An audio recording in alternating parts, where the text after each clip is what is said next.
Glamorgan tear through Leicestershire to enjoy huge lead heading into third day. In tricky conditions at Sophia Gardens, Leicestershire had taken the opportunity to bowl at their hosts, and that was the last moment they had things their own way. Glamorgan were untroubled, 50 partnership after 50 partnership, helping the home side to a position of real control, finishing the day on 300 for 4. David Lloyd and Samit Patel had hit twin 66s in their efforts as the top order fired.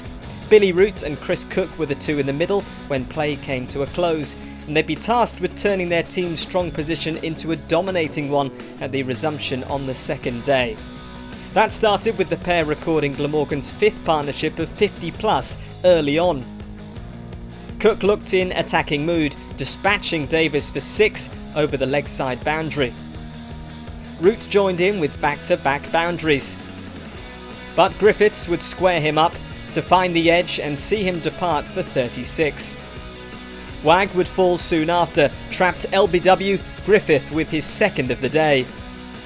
Cook was in good touch and the skipper forged a partnership with Salter as Glamorgan continued to pile on the runs. He'd reach his half century with a flick down to fine leg, bringing up the 350 in the process and sealing the side's third batting point. Cook continued his assault, ably assisted by Salter, and the pair reached 391 heading into the 110th over, needing just 9 for full batting points. Salter wouldn't last much longer, caught behind off the bowling of Wright just a few overs later. And then Cook followed, 4 runs short of his century, but a crucial captain's knock to his name nonetheless, the Leicestershire bowler picking up Pfeiffer. Smith took a leaf out of his captain's book, going on the attack and plundering 10 from an Ackerman over. He'd fall to Wright, bowled for 12. And Wright had 7 to end the Glamorgan innings, all out for 435 and an early lunch taken.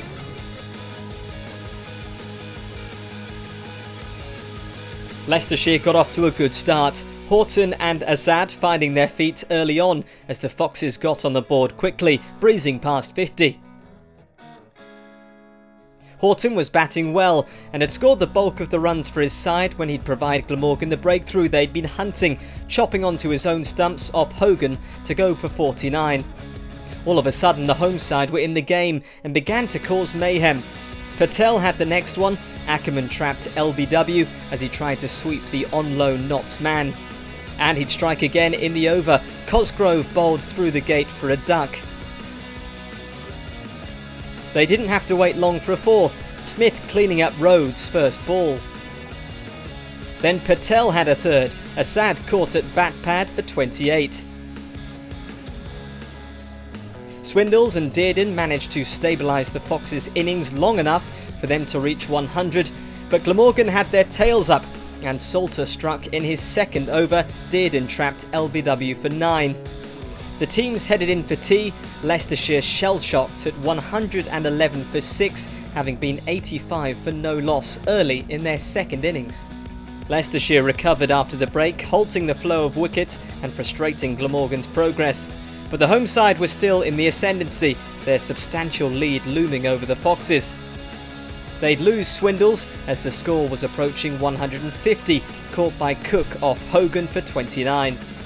Wright counter-attacked, Patel sent over the boundary for Leicestershire's first 6 of the innings.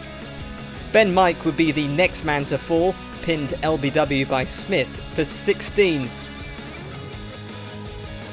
The Foxes would be down to their final partnership after Smith picked up his third, Griffiths LBW for 3.